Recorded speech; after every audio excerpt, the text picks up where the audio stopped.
पर डिटॉक्स के बेड पर रहते हुए विड्रॉल मैनेज किए जाने के समय क्या आज उसी तरह से आपकी फीलिंग चल रही?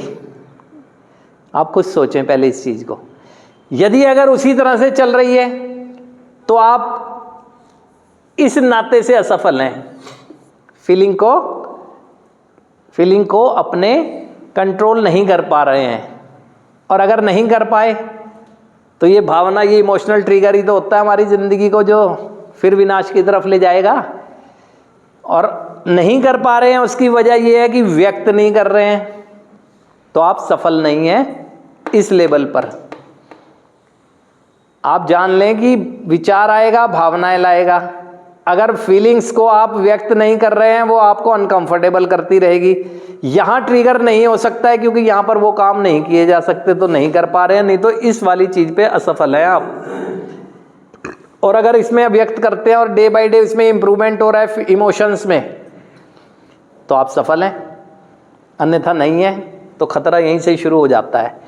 अब अगर जो ये नहीं है ना यहाँ इस लेवल पे, ये नहीं कह रहा पूरी तरह अप डाउन आएंगे, अच्छे विचार आएंगे, बुरे भी आएंगे, अच्छे भी आएंगे, बुरे आएंगे, लास्ट में अंत में क्या मिलता है वो डिसाइड करता है कि मेरे डे में, पूरे दिन में मेरी प्रोग्रेस कितनी हुई।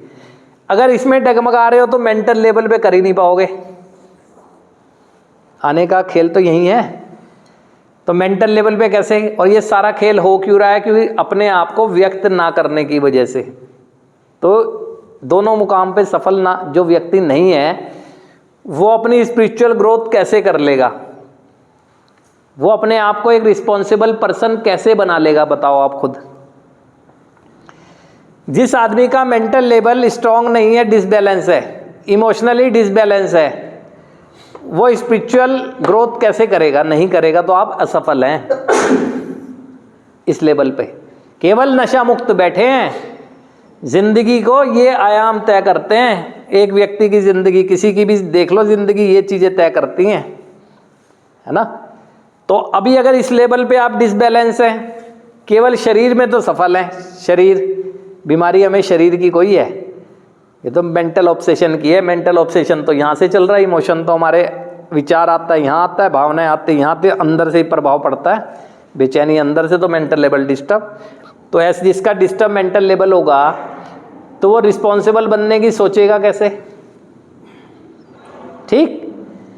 अब अगर जब यहाँ से निकल गए, मान लो इस लेवल पे हो, तो बौद्धिक स्तर, यानी जिसे वाइज माइंड कहते हैं, यानी कि कोई पढ़ाई लिखाई से लेना देना नहीं हो रहा है इसका कि आपको कोई एग्जाम क्लियर करना है यहाँ, यानी एक सद्बुद्धि